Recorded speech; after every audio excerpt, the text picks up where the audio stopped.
much, Peppa, and as always, it's all Rob. All Rob. All right, so where we're picking up today is on page 42, and we're wrapping up step 1. But what we're also doing is wrapping up Fred's story. And Fred's story is incredibly illustrative to what really ails the alcoholic, what the main problem of the alcoholic is, and what we have been laser beam focusing on in the chapter more about alcoholism is the obsession of the mind.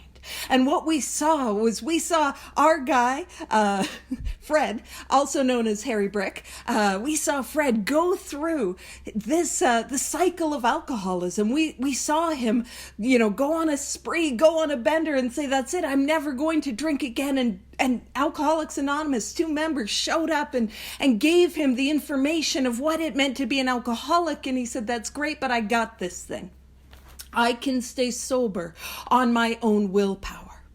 And he goes out from there and has a relapse. And what we did last week was we focused on what was the thought that he had before he took that first drink. And we saw that first drink was inevitable. And where we're picking up page 42, technically it's the first full paragraph, 2 of the members of Alcoholics Anonymous. That paragraph, what we saw is that him having that relapse was what helped to enable him to come to the end of himself, to see the reality of his condition, to see that he was up against alcoholism. And what's different between Fred and our guy Jim is that Jim had problems and worries and troubles, and man, he was restless, irritable, discontent all over the place. But Fred's got everything he could ever want. And yet he drinks again. So again, we're pointing to the idea of all these things that cannot keep us sober. And I'm just going to pull from the very top of the page when it says, I saw that willpower and self-knowledge would not help in those strange mental blank spots. The strange mental blank spot is the obsession of the mind, is the thought that I have when I am sober that takes me back again and again and again to that first drink. So willpower can't keep me sober. Self-knowledge can't keep me sober. In Fred's case, being the owner of a successful accounting firm can't keep me sober. A happy marriage can't keep me sober. Successful kids can't keep me sober. Nothing that is human power can keep an alcoholic sober. And he was beginning to come to that place of hopelessness. And it's only from that place of hopelessness that I can grab a hold of that place of hope. So it goes on, first full paragraph, page 42. 2 of the members of Alcoholics Anonymous came to see me. They grinned, which I didn't like so much. And I'm going to point this out because when we read this, hey, they were grinning. I know that some of you guys, like me, I read that for years as like, haha, they were showing up with a told you so. Hey, man, we told you if you're an alcoholic, you were going to drink again. Told you, called it, nailed it. And it's like, buddy, like, don't kick him when he's down. But the more that I've had the experience of working with alcoholics, the more that I know that's probably not why they were grinning. That's not why they were smiling. The first time that they met Fred is they met somebody who did not think he had a problem. He wasn't open. He's like, I can do this on my own. I've got no problems. I got this thing. But what they see before him is a man who has begun to experience hopelessness. And I can't I can't help somebody who doesn't think they have a problem. I don't got any problems. I got solutions. I got it. And they kind of know that, man, he's not open. But when they see before him a gentleman that is broken, a gentleman that has begun to come to the end of himself, what they see is, man, this guy might be willing. There might be an opportunity for us to help. And I've experienced that. I've worked with somebody who's like, well, let me tell you what I'm going to do. Let me tell you how I'm going to manage. And it's like, okay, I've tried to work with people. They got plans, they got designs. But I'll tell you, when that same person after that relapse, we're sitting down and they're crying. Man, I know like we got a chance. If we move within this window of willingness that is now open, we got a chance for the miracle to happen. So I think they see that his window is open. They see that an opportunity is available to them, and that's probably why they're grinning. So they grinned, which I didn't like so much, and then asked me if I thought myself an alcoholic. and if I were really licked this time? Now, this is a question that gets asked again and again and again and again. Do you think you're an alcoholic? Do you think you have alcoholism?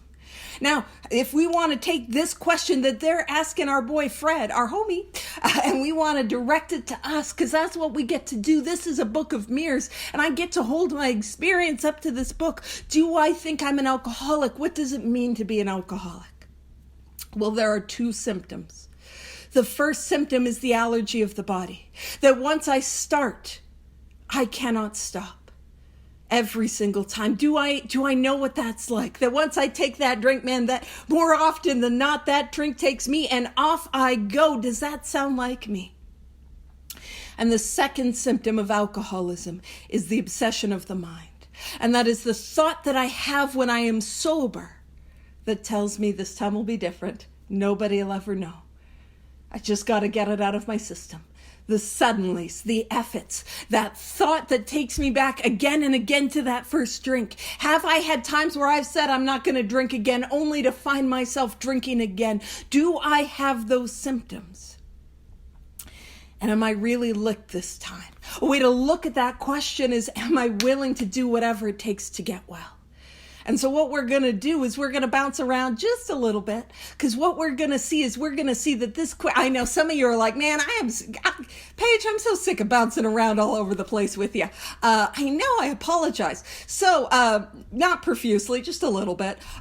Any formal complaints, I will take them by carrier pigeon or 4-column inventory. That's the only way I'm taking criticism. And if you're writing in your book today, and I do hear a rumor that that's what all the cool kids are doing, unless you're driving, in which case that is not safe. Don't write in your book and drive. Or you do you. Don't listen. Don't take, I don't drive. You do you. But you can make a little note in your book that says to pop over to page 58, to pop over to page 90, to pop over to page 112, and to pop over to page 142. And that's what we're going to do today. We're going to make some bounces. We're going to pop over. So again, what are those pages? Well, the first place we're going to go is to page 58. And then from page 58, where we're going to go is we're going to go to page 90. Then we're going to go to page 112.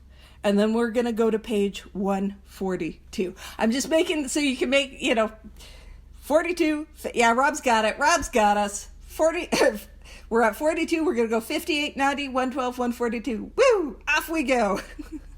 Alrighty. So let's bounce. So let's go to page 58. And where we're picking up on page 58 is the second full paragraph on page 58, where it says our stories disclose in a general way what we used to be like, what happened, and what we are like now. And this is the same question that was being asked to our guy Fred. It says, if you decided you want what we have and are willing to go to any lengths to get it. Again, what do we have in Alcoholics Anonymous? I want to be really clear. What we have in Alcoholics Anonymous is permanent, contented sobriety. Do I want that? Especially knowing that on my own power, if I have alcoholism, I can't stay sober. And I'll tell you, my lived experience was I couldn't stay happy or even not suicidal, let alone happy. So do I want what you have? Permanent, contented sobriety. And am I willing to go to any length to get it? And I'll give us a little lens into what that any length is. Just in case you're like, well, what do I gotta stand? Because sometimes you'll hear people say, when I was new, if you had said you gotta stand in the corner on your head and do the alphabet backwards, I couldn't do that if I wanted to. So what is the any lengths? The any lengths is these 12 steps as a way of life. Am I willing to work these 12 steps as a way of life like my life depends on it, because it does? Am I willing to throw everything that I have into this course of action? Am I willing to do that? Let's pop over to page 90. Oh, and I know some of you guys are sick of it, but we're doing it anyways. Page 90, and we're going to go to the third full paragraph. Page 90, and it says, that's the paragraph that says sometimes it's wise to wait until he goes on a binge. The family may object to this, but unless he is in dangerous physical condition, it's better to risk it. Don't deal with him when he is very drunk unless he is ugly and the family needs your help. Wait for the end of the spree, or at least a lucid interval, right? What happened to Fred? He went on that relapse. He wasn't interested in a solution, so there's no good in trying to force it on him. He went on a relapse, which was inevitable. And they met him in that moment where they could see that the window was open for him. The window of willingness was open because the hopelessness had begun to take root. It says, then let his family or friend ask him if he wants to quit for good, and if he would go to any extreme to do so.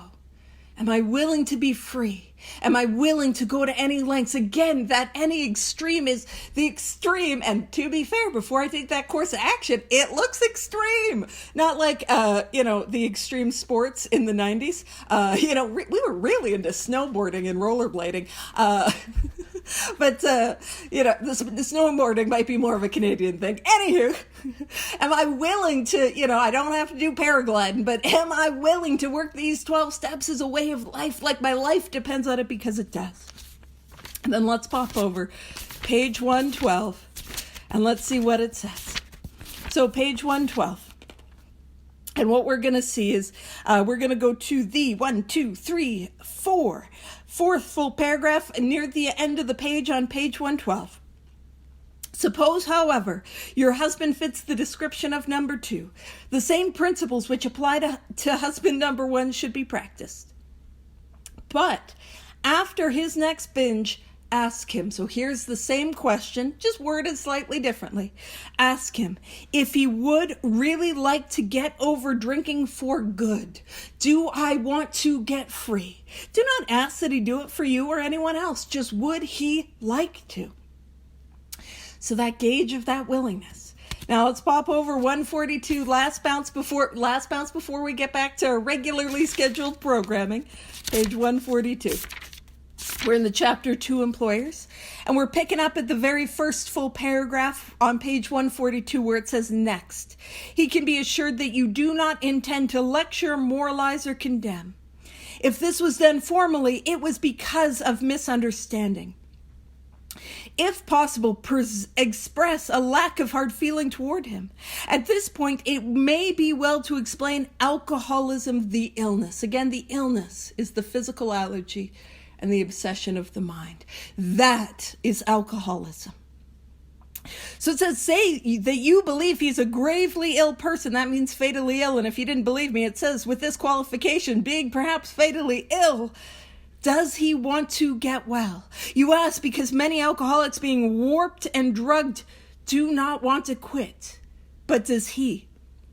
Will he take every necessary step, submit to anything to get well, to stop drinking forever?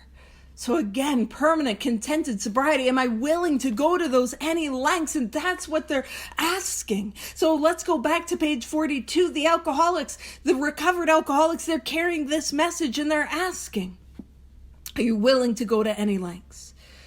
And he goes back to page 42, first full paragraph, where it says, I had to concede both propositions. So we had to admit, agree with, accept, surrender. As I said it, Rob put the definition in the chat, and it was hard not to roll with that definition. I'm here for it, right? And it's interesting because that word concede really is like a surrender. Now, I did a talk on surrender a couple days ago, so I just have it in my brain. An interesting thing about the word surrender is it's not found in the first 164 pages, but the description of it and the action of it is all over the place, just like the word sponsorship. And if you're wondering why, it's because that word was all over the Oxford group and we didn't want to be too closely associated. So that's why. And it says, they piled on me heaps of evidence to the effect that an alcoholic mentality, and what we're talking about there is the obsession of the mind. That is the alcoholic mentality. The thought that I have when I am sober that takes me back to the first drink. You see, I thought all I had to do was get sober. But every time I drank again, I was sober. Sober is not the solution. Sober just leaves me to the, I got an emergency alert. Sorry, my phone was like, emergency alert. I'm glad it didn't make noise, because that would have made me loud, or that would have made me go, just startled. All right. So we talk about this, where it's like the alcoholic mentality is the thought that I have when I'm sober that takes me back to the first drink. So sobriety cannot be a solution because I experience the most horrific and baffling feature of the illness when I am sober, the obsession of the mind. So sobriety is not a solution. So it says, they piled on me heaps of evidence to the effect that an alcoholic mentality, such as I had exhibited in Washington, was a hopeless condition. And again, we always like to emphasize that word, hopeless. Hopeless. Because it is only when I come from that place of hopelessness that I get to experience the hope. And this is important. They cited cases out of their own experience by the dozen. So they cited cases of their own experience with the obsession of the mind. This is where we get to share our examples of this of the cycle of alcoholism. A time in my life where I said, that's it, I'm never going to drink again, or I'm going to stay sober for court, or I'm going to stay sober for the vacation, or I'm going to stay sober for my pregnancy, or I'm going to stay sober for this period of time, or I'm going to stay sober forever. And I wasn't able to do it. And we focus on what was that obsession of the mind. What was the thought that I had that took me back again and again to that first drink? Not because if I can see the obsession, I can stop it. That's not the case. But so that we can see how hopeless we are. Which is really just to say the reality of the condition of an alcoholic. If I don't have alcoholism, I got options, I got choices. But if I have alcoholism, I'm in a position where I am doomed to drink again. I'm doomed to go back to it against my will. And if I've been around AA or been around recovery, even in a general sense, like rehabs, detoxes, treatment centers, I know I've done a psych ward or two. If I've had those experiences, some of you are not surprised, but if I've had those experiences, especially in and out of AA, I can always focus on what was I not doing. And what I mean by that is what actions of the 12 steps did I not take, or did I stop taking? Because a relapse is never what happened. Because for an alcoholic, a relapse is the inevitable condition. It's never what happened. It's what didn't happen, which is the spiritual awakening as the result of the 12 steps, or what stopped happening, which is the actions that allowed me to deepen and grow the spiritual awakening. That's what we're talking about. And so when we go through our own examples of the cycle, it can help other people to understand, to relate, to say, yes, that's me, I've done that. And it also takes a lot of the shame out of this thing. Because if I've gone to rehab, and I didn't do everything, but everything that I did failed. And if you've ever spent money on doctors, psychologists, rehabs, and then blown all that money and gotten out in a day or two later, or the day of, and drank again, it's not that you're bad. It's not that you didn't want it enough. It wasn't that you weren't trying hard enough. It is that we are up against an illness which no human power is sufficient, which takes away that I'm bad, I'm wrong, I'm broken, and directs us to the solution, the course of action. No human power is sufficient. I need a spiritual awakening. And that tells me what I need to do. The 12 steps will get me there. And if I focus on that, I can have the experience that will allow me to stay sober. And it says this process of sharing a dozen, that means 12. And I don't know if it was 6 each or 24 in total, but either way, they were sharing their examples, and that process of being able to relate, able to see themselves in each other, to hold up that mirror for each other, that snuffed out the last flicker of conviction that I could do the job myself. And that's snuffing out the last flicker of conviction that he could do it himself. That is his step one. You see, oftentimes we talk about step one as if the first step is simply, I can never ever drink again. And that's a part of step one, but that's not the main part of step one.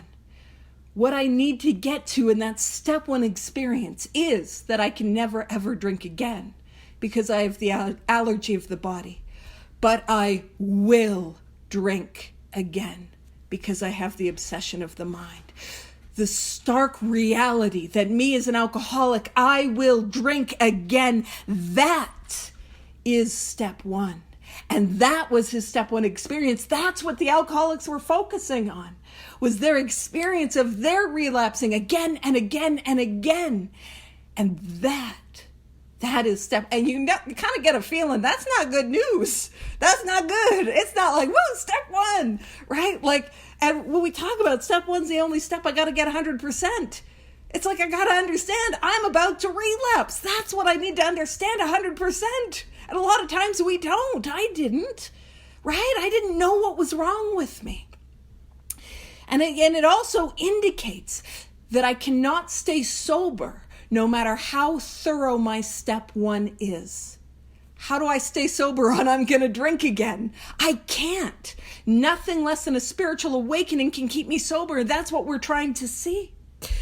So then that is his step one. Let's see the course of action he takes next. So they outlined the spiritual answer. Our spiritual answer is the spiritual awakening. And that is the solution that we have in Alcoholics Anonymous, the spiritual awakening. And it says, and program of action. Now, the program of action is the 12 steps as outlined in this book. That's the program of Alcoholics Anonymous. Meetings are great, and I love meetings.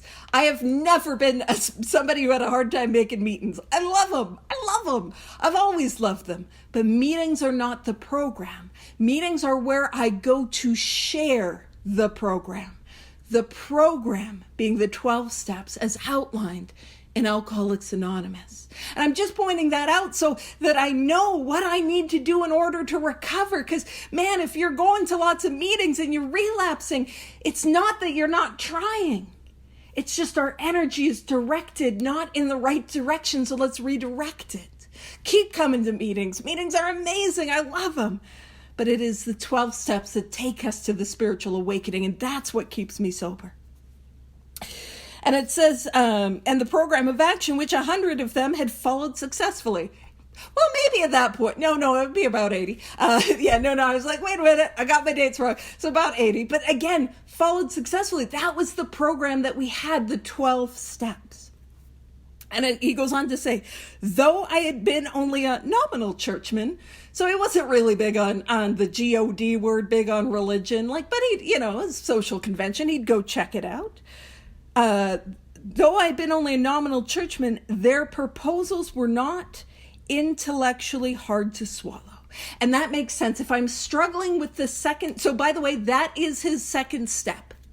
The proposal that a power beyond himself could be greater than his alcoholism. That a spiritual awakening could relieve his obsession of the mind, the thought that he has when he is sober to take that first drink. That's his step two. But it makes sense that he would be able to be like, you know what? That's not too hard to grasp. Because he had fully understood his step one. When I understand the reality of the first step, man, that makes the second step a whole lot easier. When I realize that I am hopeless, that I'm in trouble and I've got nothing I can do to stop the impending relapse. But that there's a solution. It's like, okay, I'm willing to try that. I'm willing to lay aside some of my prejudices. Now, keep in mind, we lay them aside, but we can pick them up again in the fourth step, where I begin to break them down through inventory. So when we talk, because I would always get frustrated when people would say, lay aside your prejudices. Like, that's easy. But if I can just put it aside to believe that there could be a solution, I can then have a new experience with them. So it goes on to say, but the program of action, though entirely sensible, was pretty drastic. Yikes. And by the way, that's how I'm not going to say every, but That's how pretty much every alcoholic feels, right? Like I come to the rooms and I enjoy your coffee or your virtual ambiance, and some meetings have cookies, but I enjoy your virtual ambiance or your snacks, and I get to talk about me and it sounds great and I love it and I see the steps on the wall and I do this thing. Or shared on the Zoom screen, or as thank you to the service team, those who put all the readings in the chat, and I see the 12 steps and I'm like, oh, and I do this thing, and it's this thing called auditing the steps. I want to be very clear. It's different than actually taking the steps, even different than thinking about or talking about, but it's auditing. And it looks like, not that one, some of that one, a little bit of that one. Oh, gross. No, absolutely not that one. I already did that one. Yeah, that one, I can figure that out on my own. That's what that looks like. Now, I know you wonderful, open-minded, always willing alcoholics have never experienced that, but that's what I did. I came in and I audited it. And listen, I would do this thing where I could see the steps and I'm like, I see how that would be a very good course of action for all of you drunks to take, but no, I don't need to do all of that, right? I know, I'm the only one. But so that feeling of, whoa, this is drastic, you are not alone. You're not alone with that. That is our experience. And we'll help you overcome it. We'll help you take that course of action. And he says it meant that I would have to throw several lifelong conceptions out the window. So he'd have to get rid of some of his old ideas. He says that was not easy. But the moment I made up my mind to go through with the process, and the moment he makes up his mind that he will go through with the 12 steps, that is his third step. The third step is simply, I won't say just, because it's a big one, but it is simply a decision to work these 12 steps as a way of life, like my life depends on it, because it does. So the moment he makes up his mind to go through with the process, that is his third step. He says, I had the curious feeling that my alcoholic condition, I had the curious feeling that my alcoholic condition was relieved, as in fact it proved to be. The moment he made up his mind that he was going to do this work, he had a sense that the answer would come, that the obsession would be gone. And that was his experience.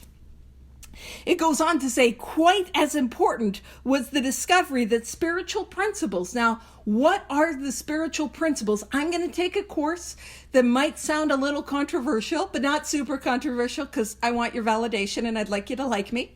So I'm only going to stir the pot just a little bit. For me, the spiritual principles are not nebulous concepts behind the steps, like hope and faith and courage and willingness. No, the spiritual principles are the tangible actions of the 12 steps.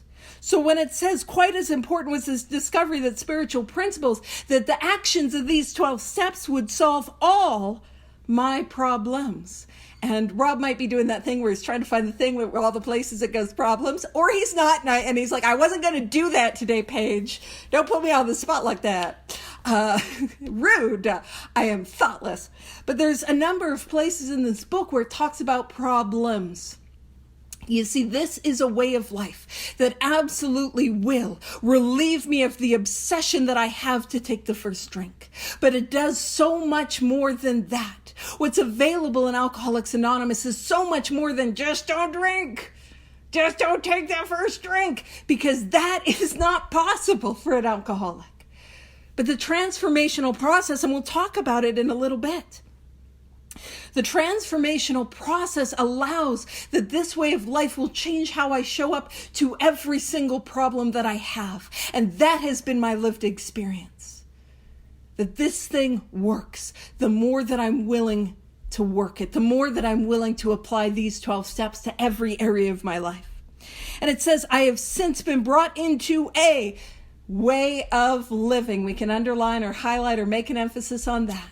Because these 12 steps are not a set it and forget it program. They are a way of life. They are how I am called to live my life, a way of living, but one that is infinitely more satisfying. And I hope more useful than the life I lived before. And it says, and that's our experience, a light, that the spiritual awakening really is this way of living that is infinitely more satisfying and more useful. And that idea of simply being useful, to be helpful, that's a theme that we'll see throughout this book. It goes on to say, my old manner of life was by no means a bad one, but I would not exchange its best moments for the worst I have now. I would not go back to it even if I could. And a lot of times we hear people talk about like, my worst day sober is better than my best day drinking. And I will say I've had some really rough days in sobriety. In fact, some of the most painful things that have happened to me, not all of, but some of, have happened sober.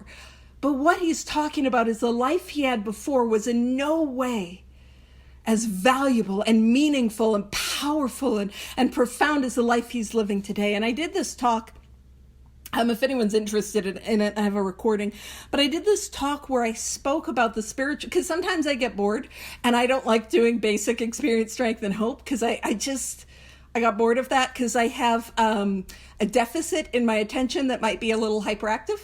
I'm sure you guys couldn't figure that out. But I did this talk about how the 12 steps is really the spiritual journey of the butterfly. And his old manner of life is a lot like being a caterpillar. And I think about the struggle that was life, crawling on the ground. Now, he was a successful guy. He had money and success and a wonderful family. But it's still that like different life, that caterpillar life. And then what happens is I see that I can no longer live the way that I'm living, and that hopelessness draws me in. And what it draws me in is to that stage where the caterpillar begins to make that cocoon, and that cocoon transforms into that chrysalis. And what happens when the caterpillar is there, it essentially turns to goo. It is a complete breaking down and reforming of who I am. And that's what happens in the 12 steps, where it's like, I want to do that. That looks scary. Of course. But what happens, and when I say the 12 steps, I mean in 4 through 9.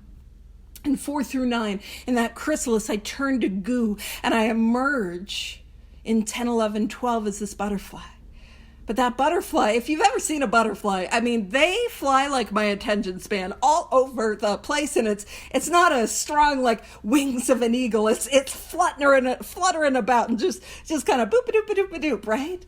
And so it really is that like, that's what 10, 11, and 12 is, me growing and learning how to live this new way of life. And I'm going to be imperfect, but I'm going to grow and build from there.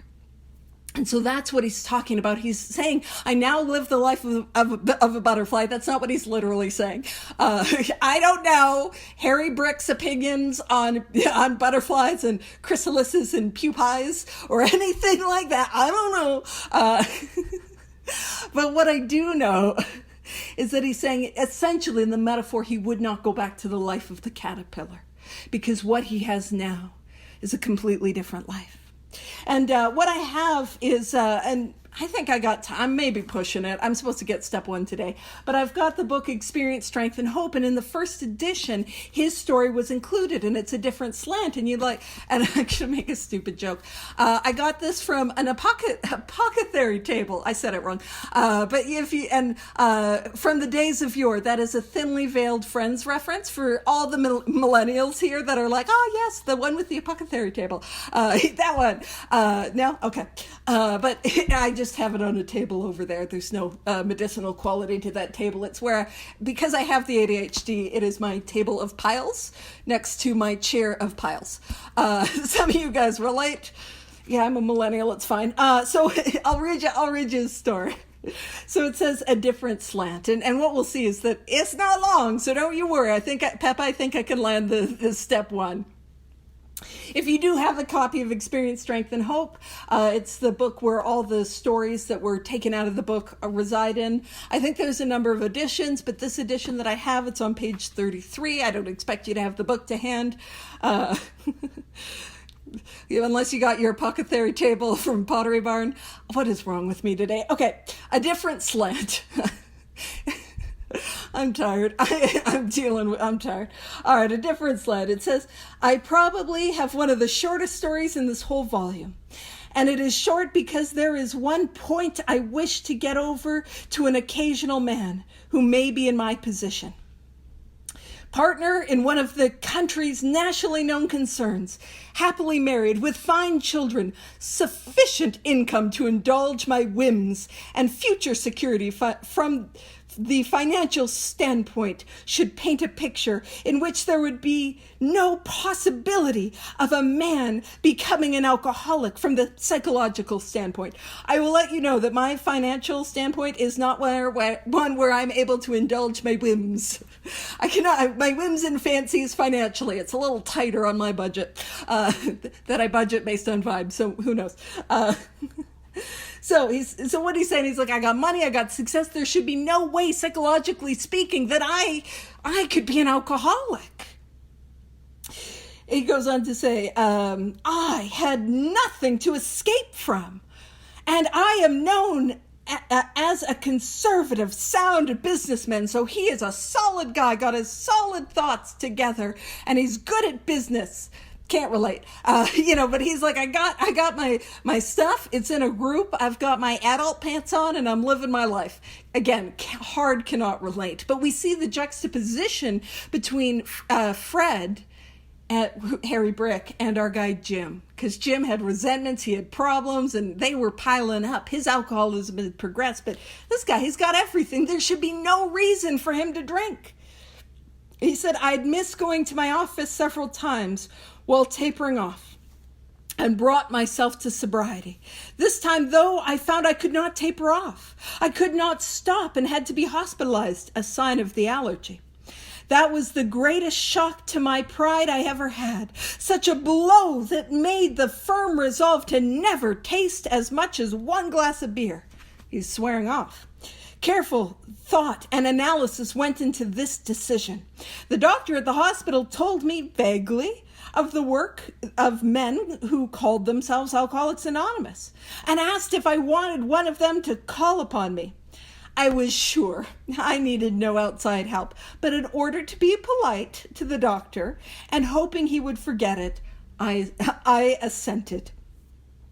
I was embarrassed when a chap called at my house one evening and told me about himself. He quickly sensed my slight resentment and made it plain to me that none of the crowd were missionaries, nor did they feel it their duty to try to help anyone who did not want help. I think I closed the talk by saying I was glad that I was not an alcoholic and sorry that he had to be bothered by me. Can anyone relate?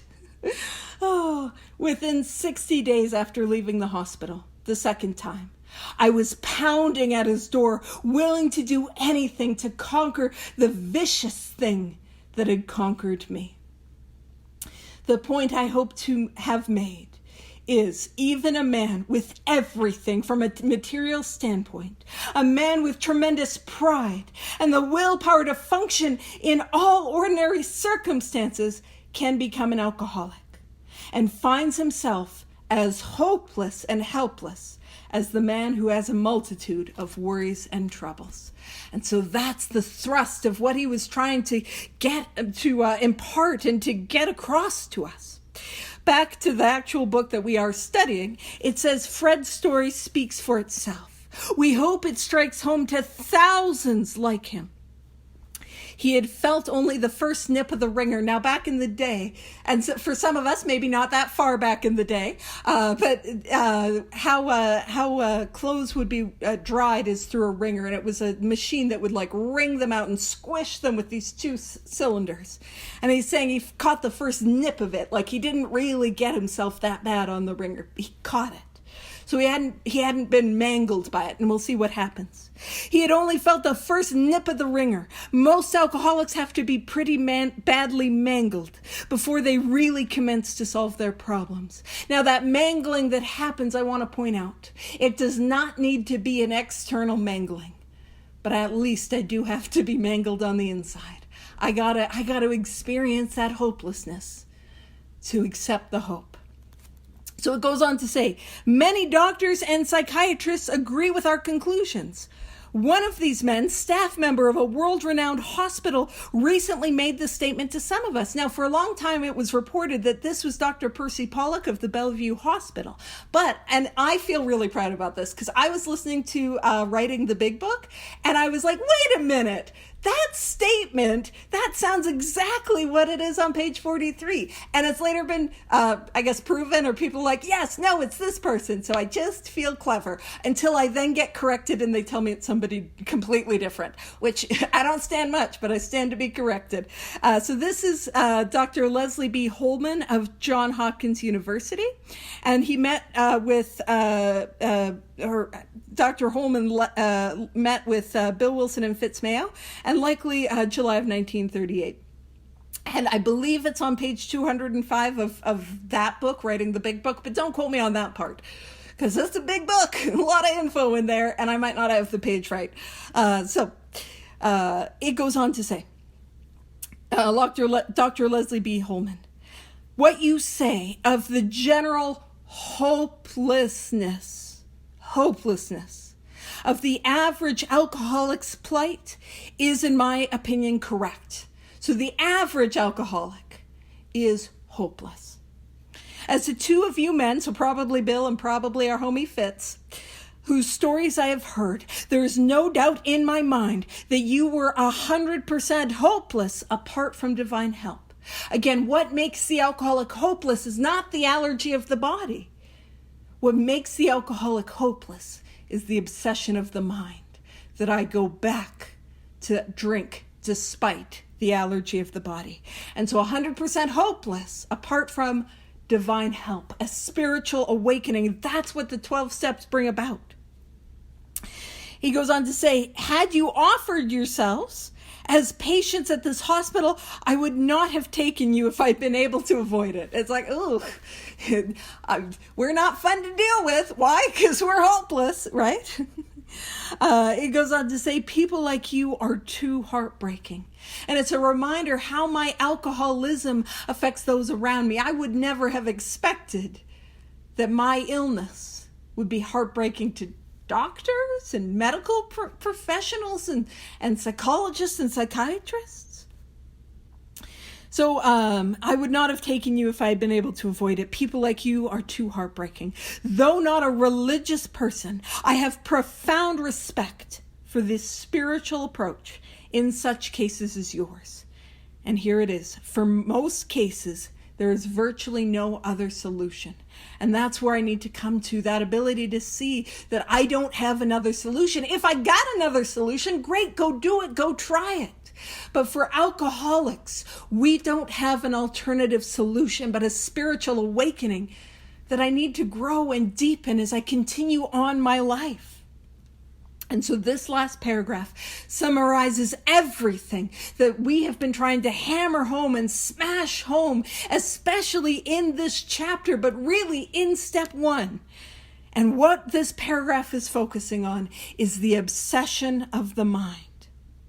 So it says once more, the alcoholic at certain times has no effective mental defense against the first drink. So the alcoholic cannot come up with, I don't want to drink. I cannot come up with, I'm going to play the tape to the end. I cannot come up with, I'm going to phone a friend. I cannot come up with, remember my last drink. I cannot come up with any sort of mental defense to stop me from taking the first drink. And I can hold that statement up to my experience. Did I try playing the tape? Did I try picking up the phone before picking up a drink? Did I try those things? Now, they might have worked for a bit, but they weren't enough to keep me sober. It's not the times they work that matters. It's the times they don't. Like with a parachute or a fire extinguisher. You know what I mean? I need a solution that is 100% effective. And I'll tell you, trying to play the tape to the end is not going to work for an alcoholic. It might a little bit, but when the obsession is on me, I'm inevitably going to drink again. So I have no mental defense. I can't think about my family. I can't think about my loved ones. I can't think about my hopes, my goals, my dreams. I can't surf the urge. I will drink again. It says, except in a few rare cases, neither he nor any other human being can provide such a defense. What is a human defense? Going to meetings. That's a defense. And I'm big on go to meetings. It's super important to go to meetings. But it is not a defense against my alcoholism. Getting involved in service. Please do. There's a lot of service positions available at ODAAT. We'd love to have you. Doing a hype, but I got some news. It won't keep you sober, especially if you get involved in service. You know how many resentments it'll get you. I'm just kidding. Not at ODAAT. Every other one, though. Human power is getting into a relationship. Human power is getting a new job. Human power is the love of children. And we talk about there is nothing more powerful than a mother's love. But how often have we felt the shame for those that are parents of not being able to stay sober for your children? That is the power that we are up against with alcoholism. No human power, no mental defense, no pain, no suffering. None of that is enough to keep me sober. So if I see that I am defenseless, this is what it means to be powerless, that I will drink again. I will drink again. That is I have no power, so I cannot stop myself from drinking. If I am defenseless, I will drink again. And when I see that, I know that I need a defense. It goes on to say, his defense must. Anyone ever hear there are no musts in the book? Yikes, it's getting a little musty. My friend Rach, I found out, has a fan where it's ooh, and it goes must on it. I'm like, oh, that's great. Let's open up a window. Unless you're really cold, in which case keep your heater on, it's fine. But it is musty in here, you guys. His defense must come from a higher power. I need a spiritual awakening. And that line thrusts us into the second step, which is simply a belief that there could be a power that will relieve me of my alcoholism. And that's what we're going to get into next week. So I'll turn it over to you with 4 minutes. That's not bad, Peppa. Thank you so much.